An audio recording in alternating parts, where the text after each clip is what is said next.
भाषा, लिपि और व्याकरण। भाषा क्या होती है? जो हम लिखते हैं, बोलते हैं, उन सभी को हम क्या कहते हैं? भाषा। भाषा। और लिपि क्या होती है? जिस चिन्हों के द्वारा, जिन चिन्हों के द्वारा, जिन साइन जो हम लिखते हैं, उनको हम लिपि कहते हैं। जैसे हम अपने अक्षरों को लिखने का, हमारे अपने अक्षरों को लिखने का तरीका अलग है। उर्दू की भाषा को अलग तरीके से लिखा जाता है, बंगाली जो होती है भाषा उसको अलग तरीके से लिखा जाता है।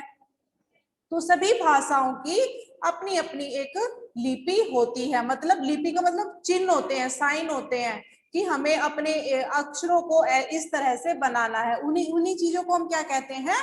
लिपि। ओके। उसके बाद व्याकरण। व्याकरण क्या होता है? व्याकरण से हम वाक्यों का शुद्ध रूप से बोलना, पढ़ना, लिखना, ये सब हमें किसके द्वारा पता चलता है? व्याकरण के द्वारा पता चलता है कि हमें सबसे पहले क्या संज्ञा लिखना है, सर्वनाम लिखना है या क्रिया लिखनी है। ये सब चीजें हमें व्याकरण के से ही पता चलती है। यहाँ पर कुछ वाक्य दिए हैं। बच्चे आइसक्रीम खरीद रहे हैं, संजीव समाचार पत्र पढ़ रहे हैं, दीपा दीपावली पर निबंध लिख रही है।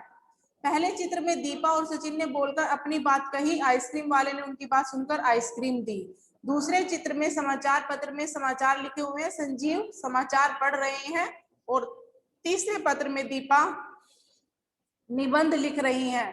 तो बोलना, सुनना, लिखना, पढ़ना, ये सभी कार्य भाषा के द्वारा ही हुए हैं। इस प्रकार हम कह सकते हैं कि भाषा वह साधन है जिसके द्वारा हम अपने मन के भावों को प्रकट करते हैं और दूसरों के मन के विचारों को जानते हैं। मतलब हमारे मन में क्या है या दूसरे के मन में क्या है, उन सबको बोलने के लिए, समझने के लिए, दूसरे के भावों को समझने के लिए हम किसका प्रयोग करते हैं? भाषा का। या तो हम वो लिख कर कर सकते हैं या हम वो बोल कर सकते हैं, है ना।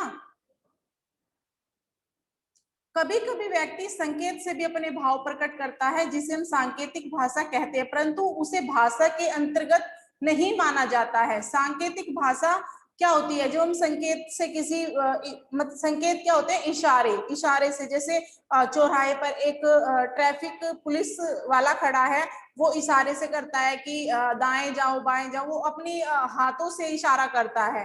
तो वो सांकेतिक हो गया है, लेकिन उसको भाषा का तीसरा रूप नहीं माना गया है, क्योंकि संकेतों के द्वारा हम अपने सभी मन के भावों को, विचारों को समझ नहीं सकते हैं, इसलिए उसे भाषा का तीसरा रूप नहीं दिया गया। भाषा के केवल दो ही रूप माने गए हैं, मौखिक भाषा और लिखित भाषा। ठीक है। बोलना, सुनना, लिखना, पढ़ना, भाषा के चार कौशलों का प्रयोग भी भाषा के दोनों रूपों में किया जाता है। जैसे बोलना, है ना, सुनना, ये किसके अंतर्गत आते हैं? मौखिक रूप के अंतर्गत आते हैं। बोलना और सुनना और लिखना और पढ़ना, ये किसके अंतर्गत आते हैं? लिखित रूप के अंतर्गत आते हैं। ठीक है। मौखिक भाषा क्या होती है? बोलने व सुनने के माध्यम से जो भाव हम विचार हम तक पहुंचते हैं या हम अपनी बात दूसरों तक पहुंचाते हैं, वे मौखिक भाषा के अंतर्गत आते हैं। जैसे रेडियो, टेलीविजन, टेलीफोन, भाषण, ये सब क्या है? मौखिक भाषा के रूप हैं। और लिखने व पढ़ने के माध्यम से जो भाव या विचार हम तक पहुंचते हैं, वे हम अपनी बात दूसरों तक पहुंचाते हैं, वे लिखित भाषा के अंतर्गत आते हैं। जैसे पत्रिकाएं, पुस्तकें, समाचार पत्र, ये सब किसके रूप हैं? लिखित भाषा के रूप हैं। ठीक है। उसके बाद भाषा का क्षेत्रीय रूप बोली कहा जाता है। भाषा का बोली, जैसे भाषा हमारी हिंदी है ना, लेकिन जहां छोटे छोटे क्षेत्र में जो भाषा बोली जाती है, मतलब बोली हो जाती है, जैसे एक उत्तर प्रदेश में ही ले लो, हर जगह पर अलग अलग, कई जगह पर अलग अलग तरह की हम बोली बोलते हैं। तो एक जो छोटे से क्षेत्र में बोली जाती है उसको हम बोली कहते हैं। थोड़ी थोड़ी दूर पर बोली बदल जाती है, बोली का क्षेत्र सीमित होता है, इसमें साहित्य की रचना नहीं की जाती है। बोली में साहित्य की रचना नहीं की जाती है। ठीक है।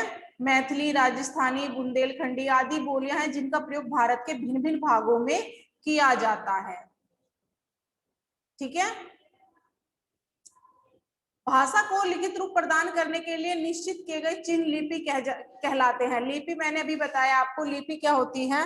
भाषा को लिखने के लिए, लिखित रूप प्रदान करने के लिए जिन चिन्हों का हम प्रयोग करते हैं उनको हम लिपि कहते हैं। और लिखित भाषा से ही हम अपनी बातों को आगे तक लिखकर रख सकते हैं। जैसे मुंह से हमने कुछ बोला है तो हम उसको आगे के लिए सुरक्षित नहीं रख पा रहे हैं, लेकिन जो हमने लिखा है, पत्र लिखा है, डायरी में कुछ लिखा है, जैसे हमारे रामायण महाभारत हैं, ये लिखे हुए थे तभी तो हम पढ़ पाए। अगर ये लिखे हुए नहीं होते तो क्या हम इनको पढ़ पाते, हम जान पाते इनके बारे में? नहीं जान पाते। तो लिखित भाषा ही से ही हम एक जो ज्ञान की बात है या विज्ञान की बात है उनको हम एक पीढ़ी से दूसरी पीढ़ी तक पहुंचा सकते हैं। और हर भाषा की लिपि अलग अलग होती है। जैसे संस्कृत, हिंदी, संस्कृत, मराठी की देवनागरी है, पंजाबी की गुरुमुखी है ना, अंग्रेजी की रोमन है। ऐसे सब भाषाओं की लिपियां अलग अलग हैं।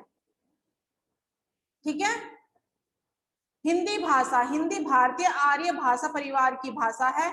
यह संस्कृत भाषा से लेकर पाली, प्राकृत, अपभ्रंश सोपानों से गुजरती हुई आज समूचे भारत की संपर्क भाषा बन गई है। मतलब पूरे भारत में लगभग पूरे भारत में हिंदी भाषा बोली जाती है। इस भाषा का प्रयोग राष्ट्रभाषा, राजभाषा, संपर्क भाषा के रूप में भी किया जाता है।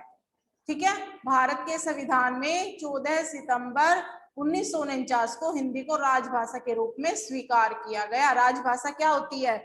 जो भाषा हमें सरकारी कार्यालयों में की जाती है, जिसका प्रयोग, जिसका यूज सरकारी कार्यालयों में किया जाता है, उसको हम राजभाषा कहते हैं। ठीक है। और हिंदी दिवस हम कब मनाते हैं?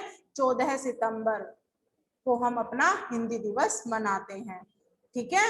भाषा और व्याकरण, व्याकरण ही वह शास्त्र है जो हमें भाषा को शुद्ध रूप से लिखना, पढ़ना और बोलना सिखाता है। व्याकरण से ही हम भाषा को शुद्ध रूप से बोल पाते हैं, पढ़ पाते हैं और लिख पाते हैं।